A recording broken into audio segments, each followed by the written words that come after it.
ఇది ఒక sugar patient doubt. ఏంటంటే, "సార్ నేను బ్రౌన్ రైస్ తీసుకుంటున్నా కదా! అయినా గూడా నా షుగర్ ఎందుకు పెరిగింది?" అని ఆమె డౌట్. అయితే డీటెయిల్‌గా అడిగితే ఏంటంటే, ఆమె పొద్దున్న, మధ్యాహ్నం, రాత్రి గూడా బ్రౌన్ రైస్ తీసుకుంటున్నారు. ఏదో వీడియోలో చూసారంట. అలా తీసుకున్నా కూడా షుగర్ పెరగదు అని చెప్పి.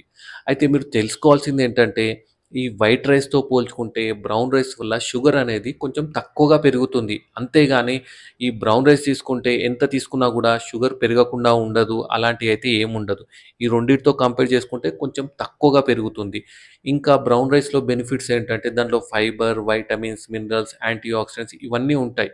And healthy option. మీరు వైట్ రైస్ తీసుకున్నా, బ్రౌన్ రైస్ తీసుకున్నా మధ్యాహ్నం ఒక పూట ఒక 1 బౌల్ ఆఫ్ రైస్ తీసుకుంటే హెల్తీగా ఉంటుంది. ఈ బ్రౌన్ రైస్‌తో షుగర్ పెరగదని చెప్పి 3 పూటలు అలా తీసుకోకూడదు. అండ్ ఎక్కువ మోతాదులో కూడా తీసుకోకూడదు. కొంతమందికేంటంటే ఈ బ్రౌన్ రైస్ అనేది నచ్చదు. ఎందుకంటే కొందరికి ఆ టేస్ట్ నచ్చదు. ఒకవేళ మీకు బ్రౌన్ రైస్ మంచిగా నచ్చితే అదే కంటిన్యూ చేయండి. అది మంచి ఆప్షన్. నచ్చని వాళ్ళు వైట్ రైస్ తీసుకున్నా కూడా అది లిమిట్‌లో తీసుకోవాలి. అర్థమైంది గదా! ఇది తెలియని మీ ఫ్రెండ్స్ అండ్ ఫ్యామిలీకి ఈ వీడియో షేర్ చేయండి. Thank you.